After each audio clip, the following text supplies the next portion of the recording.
আসসালামু আলাইকুম ওয়া রাহমাতুল্লাহি ওয়া বারাকাতুহু। ইন্নাল হামদালিল্লাহ ওয়াল ইজ্জাতা লিল্লাহ ওয়া কুল্লু শাইইন মিনাল্লাহি তাবারাকা ওয়া তাআলা ওয়াসসালাতু ওয়াসসালামু আলা মান লা নাবিয়্যা বা'দাহু আম্মা বা'দ। মাহে রমজানের এই বরকতময় সময়ে নাগরিক টিভির পর্দার সামনে যারা আমাদেরকে দেখছেন, প্রিয় দর্শক, আপনাদের সবাইকে জানাচ্ছি অনেক অনেক মুবারকবাদ। রব্বুল আলামিনের অফুরন্ত করুণা, দয়া, অনুগ্রহ আমাদের উপর যে মাহে রমজানের এত কঠিনতম সময় চলছে, অনেক মানুষ অসুস্থ আছেন, তাদের মধ্য থেকেও রব্বুল আলামিন আমাদেরকে ভালো রেখেছেন এবং আমাদেরকে রোজা রাখার তৌফিক দান করেছেন। ফালিল্লাহিল হামদ। আজকে ইফতারকে সামনে নিয়ে আপনারা যারা টেলিভিশন সেটের সামনে বসে আছেন, তাদের সাথে একটি গুরুত্বপূর্ণ বিষয় শেয়ার করতে চাই।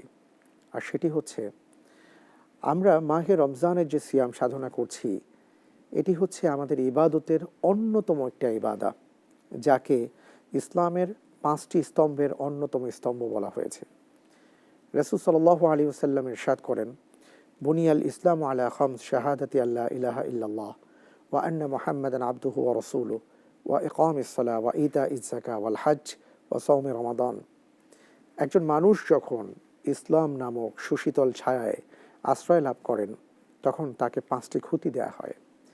সেই খুঁটির অন্যতম হচ্ছে, প্রধানতম হচ্ছে আল্লাহর প্রতি ঈমান, এরপরে নামাজ, তারপরে সিয়াম, যাকাত, সবশেষে রাসূল সাল্লাল্লাহু আলাইহি ওয়াসাল্লাম বলেছেন ওয়া সাওমে রমাদান, রমাদানের রোজা রাখা।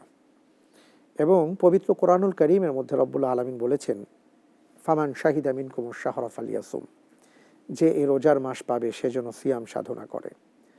প্রশ্ন হলো, কোন ধরনের সিয়ামের কথা উল্লেখ করা হয়েছে? আমরা সবাই রোজা রাখি, কিন্তু রোজা রাখার পরেও আমি হয়তো কারো হক নষ্ট করছি, রোজা রাখার পরেও আমি কাউকে ঠকাচ্ছি, রোজা রাখার পরেও আমি আমার সময়টাকে অহেতুক নষ্ট করছি। এই রোজা কিয়ামতের ময়দানে আমার সপক্ষে কি কোনো কাজ করবে? এই রোজা আল্লাহর কাছে আমার সপক্ষে কি সুপারিশ করবে? না।